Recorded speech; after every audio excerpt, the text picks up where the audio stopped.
banyak orang yang nggak paham soal soal apa mekanisme dalam peradilan agama maupun peradilan umum ya gitu loh. Jadi Maya itu menang di tingkat pertama ketika digugat cerai tahun 2007 atau 2008 ya? Seingat saya sih 2007 loh kalau di infotainment itu. Iya. 2008 itu putusannya.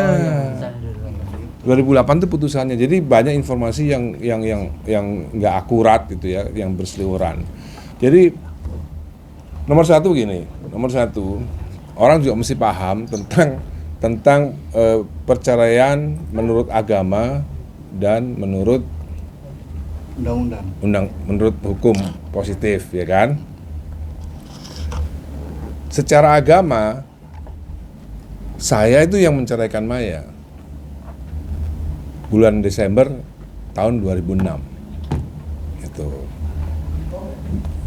Jadi karena Maya selingkuh, saya ceraikan dia. Jadi kenapa ini baru diungkap setelah 20 tahun? Ya, karena waktu itu saya nggak mau Al-Eldul kecil di sekolahnya diketahui bahwa ibunya dicerai, bundanya dicerai gara-gara selingkuh. Gitu. Bukti selingkuhnya itu apa? Ya ini tadi yang sudah dibaca oleh salah satu wartawan dari kalian, itu adalah pernyataan Maya selingkuh. Di sini ada tanda tangannya semua. Sini ada tanda tangannya semua.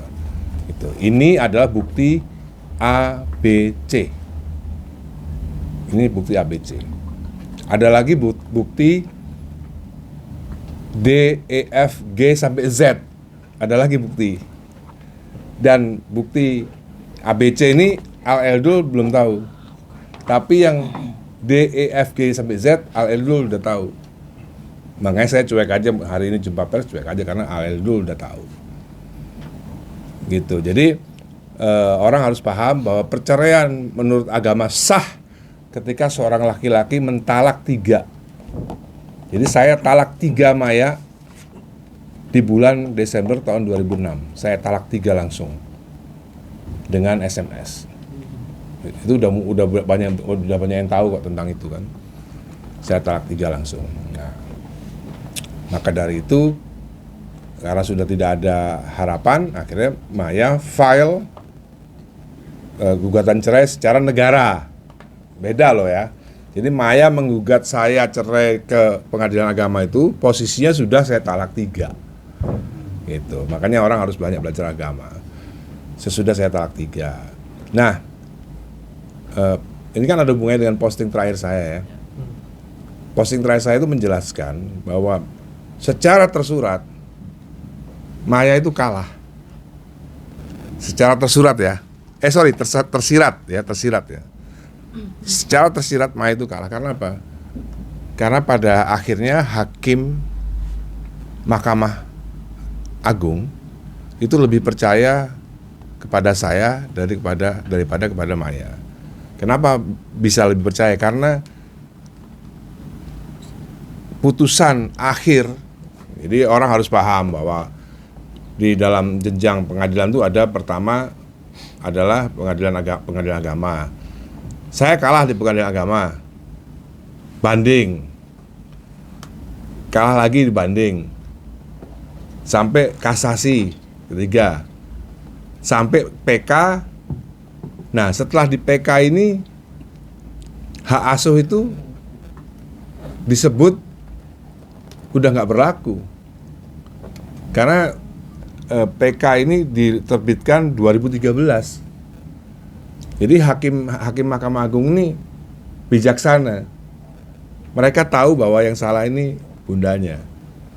Jadi PK-nya ini memang dilambatin, PK-nya ini memang dimundurin sampai umur usia daripada Dul itu udah bebas memilih. Ngerti kan? Jadi kalau orang yang punya logik yang baik pasti paham kenapa kok file gugatannya itu di April 2007 tapi baru diputus sampai PK 2013. Bahkan surat cerainya Maya itu pengacara saya yang ngasih. Jadi waktu itu Maya mau jual rumah, dipikir masih terikat pernikahan karena belum resmi kan, belum dapat surat cerai kan. Saya bilang ngapain pakai tanda tangan saya, kan kita udah cerai. Tetapi aku nggak punya surat cerainya. Loh, saya kasih surat cerainya. Gitu. Jadi surat cerainya Maya pun kita yang ngasih. 2013. Jadi the whole story ya Maya kalah soal hak asuh anak. Karena apa? Karena keputusan terakhirnya diputuskan 6 tahun setelah file gugatan. Nah, itu yang saya ceritakan dalam Instagram yang terakhir. Tapi menurut saya bukan yang itu. Menurut saya Instagram yang paling ditakuti adalah yang saya meluk Safia dari samping karena Safia nangis itu, karena itu sehari 20 juta view.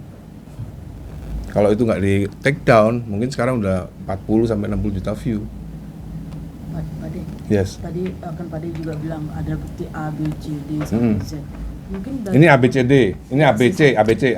dan sisanya sampai Z gitu. Ha-ha. Mungkin bukti yang orang belum tahu sejak kapan sih Pak De, Bunda Maya ini melakukan perselingkuhan dan sampai akhirnya ketahuan tuh jarak waktu berapa? Ini di sini ada semua di sini. Ini ada semua. Mungkin kita beberapa belum baca nih Pak De. Iya, cukup. Mungkin Nah, ini yang udah baca. Iya Pak De. Ah. Boleh Pak De, diomongin. Tanya aja, Kan- jangan diceritain.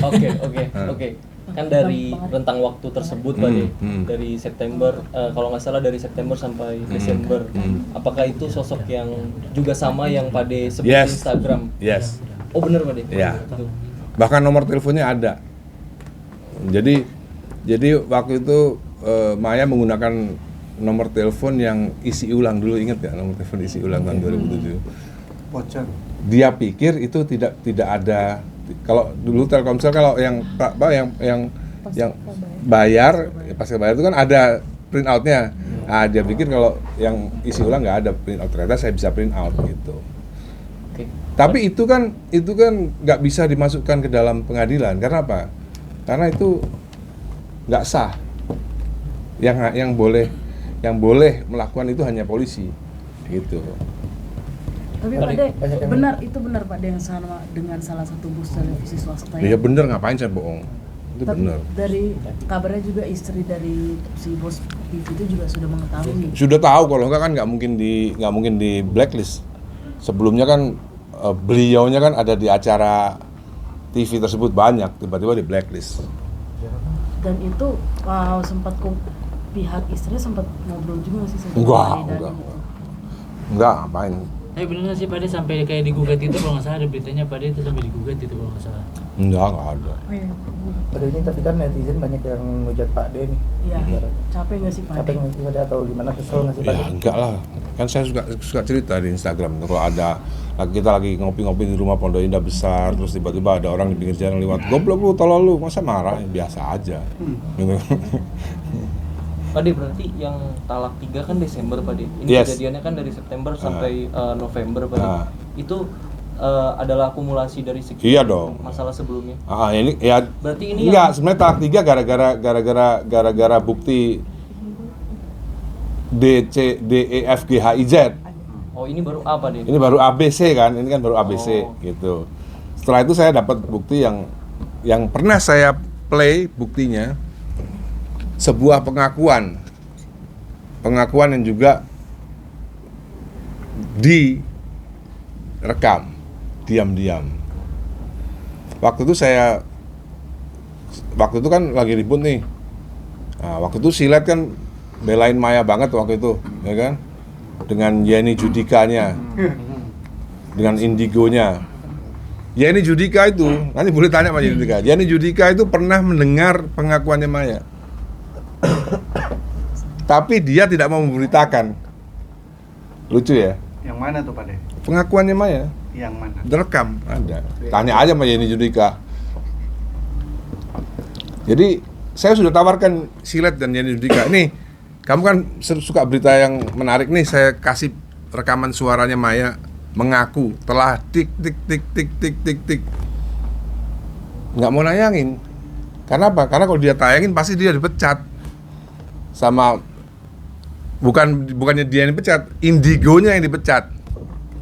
indigonya yang di-cut gitu. Jadi ini it's all about business gitu. Kenapa Maya dibela sama Silet dan lain-lain?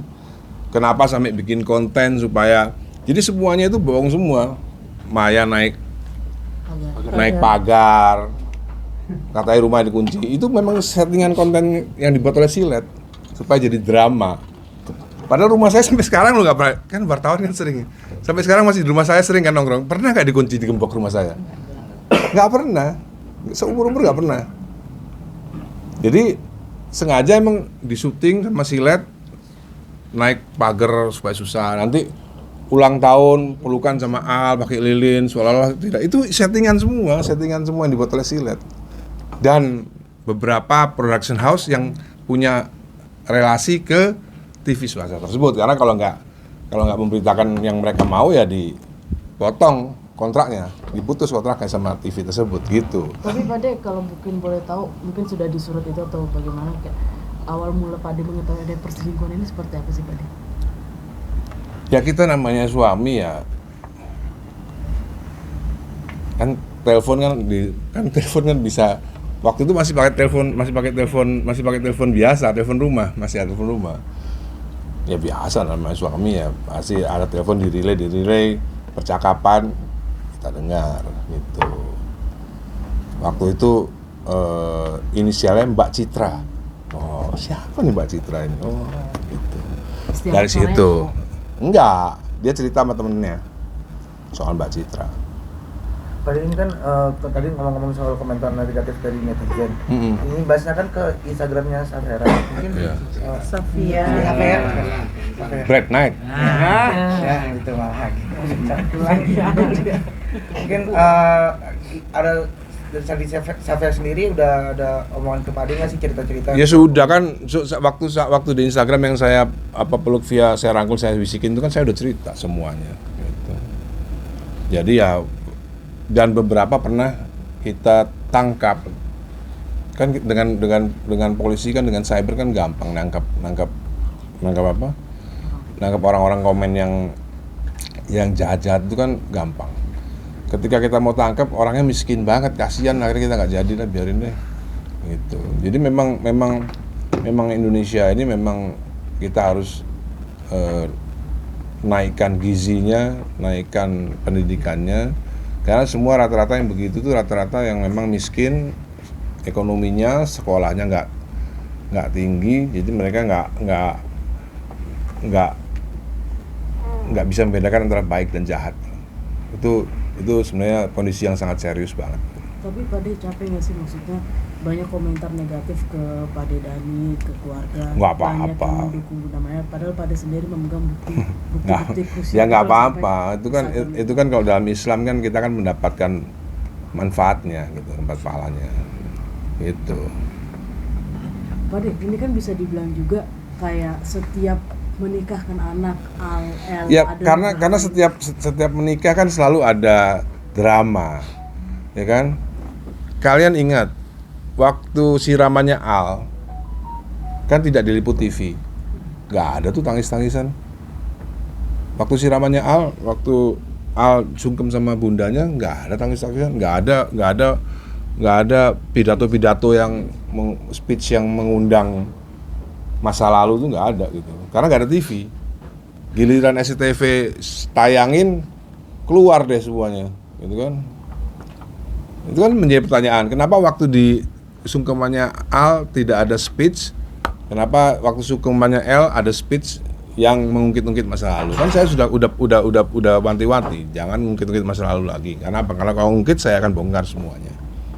Gitu. Tapi di satu sisi banyak juga netizen yang mendukung Pak De karena mereka netizen tahu banyak Pak De juga sayang sama anak-anak, dan anak-anak juga kalau saya pernah dengar statementnya lebih memilih bersama ayahnya karena suka cerita sejarah. Bukan, kalau itu kan masa lalu ya buktinya A sama L itu tetap tinggal bersama saya kan. Hanya Dul yang memilih tinggal bersama ibunya setelah kecelakaan. Artinya apa ya? Ya kalau bisa dibilang sebenarnya kenapa sih kalau nggak mau dibilang salah ya salah semuanya lah, ya kan? Bundanya salah, saya juga salah gitu. Tapi kan kok ini kan enggak. Seolah-olah semuanya salahnya dilimpahkan kepada saya semua gitu. Itu yang membuat kesel kan itu. Lagi Ada lagi? yang happy ya sekarang ya. Loh jangan dong. Jangan. Ya. Pada yang soal ini Pak De, dong. November apakah ini kan surat perjanjian Ah. aja Pak De kan? Apakah dari setelah itu sebelumnya dengan sosok yang sama juga udah tercium oleh Pak De, makanya Pak De Desember mentalak 3 langsung. Ya saya pernah menemukan apa Maya telepon-teleponan mojok itu saya pernah rampas handphonenya gitu. Berarti dari 2005 Pak De, sorry. Iya 2005 iya. Oh. 2005. Tapi pernah mempergoki langsung nggak sih Pak De saat mereka Gap tuh gitu tadi. ketemu Ya. gitu? Atau teleponan gitu. Tentang bahasa. Ya, tentang bahasa. Ya kalau kata kebahasa teleponan aja. Kalau yang lain-lainnya kan pengakuan. Yang saya bilang sama Izzat itu pengakuan. Tapi setelah mengaku Pak, alasannya apa? Mungkin karena gimana gitu. Memang ada alasan. Alasannya selingkuh gitu ada nggak? Ya nggak ada selingkuh ya selingkuh aja alasannya. Masa alasannya kesepian. Saya tahu Pak. Pak De kan terus sama ini Masa alasannya Ahmad Dhani kalah gagah, nggak mungkin kan. Gagahan yang ini sih gitu kan nggak mungkin. Pak De kan terus sama ini mungkin di netizen atau masyarakat tahunya kan Pak De yang ada main, apa mungkin bagian dari Pak De juga mau memberi klarifikasi atau seperti apa? Enggak, kalau saya sih yang kan saya sebenarnya udah males bongkar ini kan sebenarnya males. Tapi karena diungkit-ungkit terus sudah 20 tahun. Bahkan Maya sudah menikah selama 10 tahun bersama Irfan Muslim kok masih ngungkit-ngungkit masalah lalu gitu loh. Makanya saya kesel dan saya udah di podcastnya Densu kan saya sudah wanti-wanti, awas lo ya. Jangan diterusin lo ngungkit-ngungkit gitu. Ternyata diungkit lagi.